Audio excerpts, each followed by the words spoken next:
Hey everybody, it's Chris. I'm going to be doing a quick tip video as an extension to the character design and type treatment tutorial I did a little while back. In this quick tip, I want to show you how to add some dimension to your design or logo by utilizing a 3D application. I'm going to be using Cinema 4D since that's what I'm most comfortable with, but feel free to use whatever 3D program you have access to. So here I am in Adobe Illustrator with this little icon I designed really quick for the quick tip.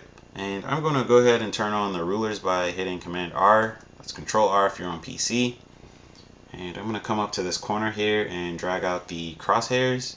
Now I do have Snap to Grid turned on, so I can just drag those crosshairs right there to the center and boom. Next, I'm going to come up to File, Save As. I save it as Logo Tut and save it to the desktop. And hit Save and Replace is fine. Now before I hit OK, I'm going to drop down to Adobe Illustrator 8 so the paths will import into Cinema. I hit OK. Okay. Next I'm going to jump over to Cinema 4D and open that file. So I'm going to locate my file on the desktop, there it is, and hit Open. And that's fine, hit OK. And here I have my design. So I'm going to twirl down this null object here with all of the paths. Select all of them, come up to Objects, and say Connect and Delete. And drag this path outside of the null object and delete that null object. Let's rename this path to Logo. And with the logo path selected, let's come over here and grab an extrude. While holding Option and selecting the extrude, it'll drop the path right into that extrude object. So I'm just going to add a little bit of depth. Let's maybe make it 500. That's a little too much. Let's say 350. There we go. I'm going to kind of move my camera around till I get an angle or view that I like.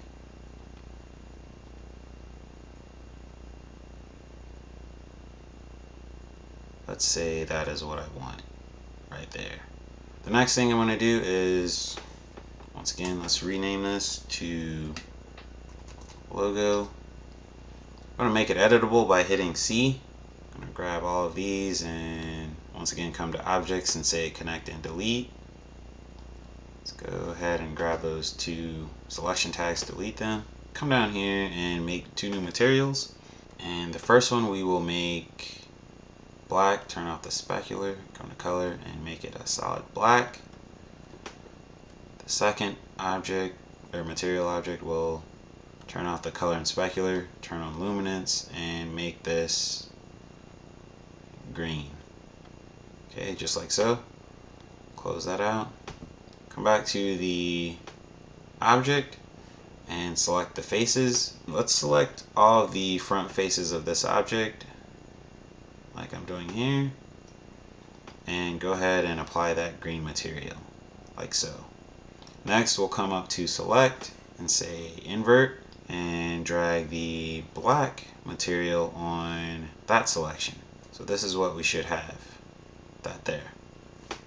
Okay, now you may be wondering, why even bring this into Cinema 4D if this is all we're going to do? Well, I'm going to bring this back into Adobe Illustrator and show you what the next step is. So I'll come up to the render settings, go to output, change it from pixels to inches. Let's make it 2.5 by 2.5 and bump the resolution up to 300. You can leave all these other settings the same, and we'll come to the save option here and make sure to check alpha channel and straight alpha. And come to format and make it a PNG. Next we're going to select where we're going to save it as and save it to. So I'm going to name it Logo Tut and hit save to the desktop. Close that out and we'll just render it out. And it's going to ask me, do I want to overwrite? I'm going to say yes. There we go. Rendered out quick. So let's go back to Adobe Illustrator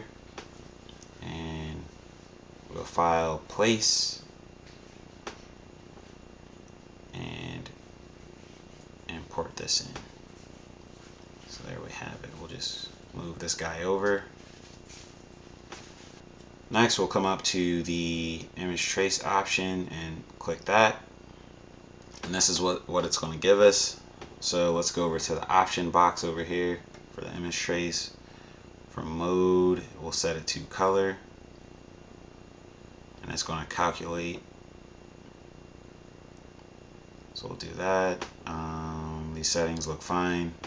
So we'll close that out and say expand up here. Right click and say ungroup. Get rid of the white. And now we're just left with the black and green vector shapes. So that's what the purpose of doing this in Cinema 4D was. Now we can go in and change the color of these shapes to, oops. Yeah, we can change these to whatever we want. So let's maybe make it like a light blue or something.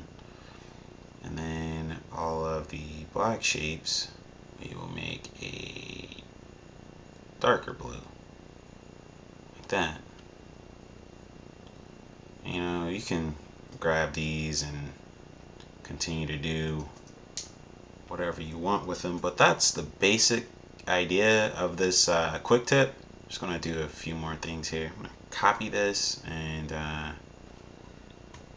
make all of those the same color. Drag a stroke. Oh no, you know what? Let's not do a stroke. Let's come up to Object, Path, Offset Path, Preview. Not that much. Let's say 0.002.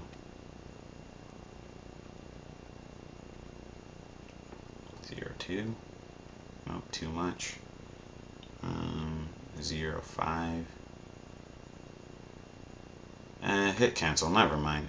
Come back over to the stroke like I originally planned to. Go to 5. Let's round off the options there. Corners and paste in front of. And there we have that. Oh, whoops, forgot to get rid of this. So there you have it. That's the basic idea of this quick tip.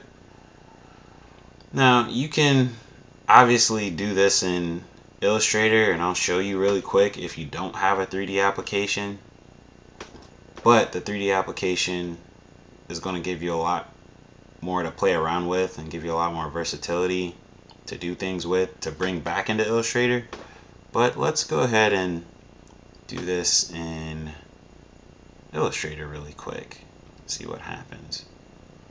We'll just kind of get this guy the way we want.